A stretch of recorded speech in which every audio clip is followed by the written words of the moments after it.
आणि महिलांना आरक्षण देण्याचं विधेयक आपण आणलं होतं आणि 2-3 दिवस आपण टीव्हीवरची सगळी चर्चा ही संपूर्ण देशानं बघितलेली आणि पंतप्रधान म्हणून मोदीजींचं काय विचार होते. अगदी गृहमंत्री अमित शाह साहेबांनी पण संसदेमध्ये आपल्या देशाच्या काय या विधेयकाबद्दल या आरक्षणाच्या बाबतीत ते मांडलं हे सगळ्यांनी ऐकलं. आता समोरची जी विरोधी आहे काँग्रेस असेल, समाजवादी पार्टी असतील किंवा त्यांचे सहकारी असतील, आपले दक्षिणेतले त्यांचे सहकारी होते, ह्यांचं फक्त स्वतःच म्हणजे तोंड कसं लपवायचं हे चाललंय. म्हणून आता हे महिला आरक्षणच नव्हतं, डिलिमिटेशन होतं, असं होतं तसं होतं, हे सगळं आता नुसतं गोलगोल मांडायचं चाललंय. एक आहे की आम्ही भारतीय जनता पार्टीच्या वतीनं काँग्रेस आणि त्यांच्या सर्व महिला आरक्षणाच्या या बिलाला विरोध करणाऱ्या सर्व पार्टींचा आमच्या सातारा जिल्ह्याच्या सर्व माझ्या भगिनींच्या वतीनं आम्ही तीव्र विरोध करतो. मोदीजींना आमच्या या जिल्ह्यातील सर्व भगिनींचा पूर्ण पाठिंबा आहे आणि या आरक्षणाच्या लढ्यामध्ये महिलांच्या आम्ही सर्वजण या जिल्ह्यातल्या महिला भगिनी पुरुष सगळे आम्ही त्यांच्याबरोबर आहोत. कारण शेवटी त्यांना सुद्धा महिलांना सुद्धा योग्य आरक्षण मिळालं पाहिजे, प्रतिनिधित्व मिळालं पाहिजे, ही आमची भाजपची भूमिका आहे.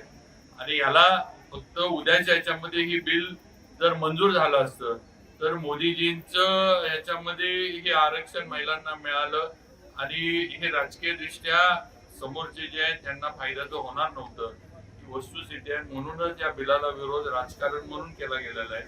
आपण जे डिलिमिटेशन बद्दल बोलला त्याचं पण उलट माझं म्हणणं असं आहे की ज्याचा उल्लेख त्यांनी केला की आज लोकसंख्या तर वाढत चालली आहे, लोकसंख्या तर काही आपल्या देशाची कमी होत नाही आहे.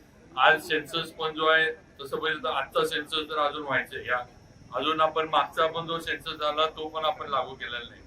असं असताना डिलिमिटेशन पण देशाचं शेवटी डिलिमिटेशन पण कायद्यानंच होतं, म्हणजे काय म्हणतं घटनेनंच होतं. हे काय मला वाटलं म्हणून झालं किंवा तुम्हाला वाटलं म्हणून झालं म्हणून डिलिमिटेशन होत नाही.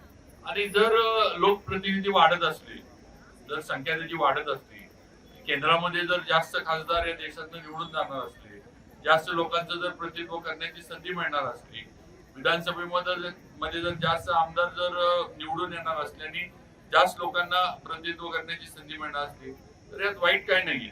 आणि याच्यामध्ये महिलांचं जे आहे ते आरक्षण त्या पद्धतीनं मिळावं ही आमची भूमिका आहे.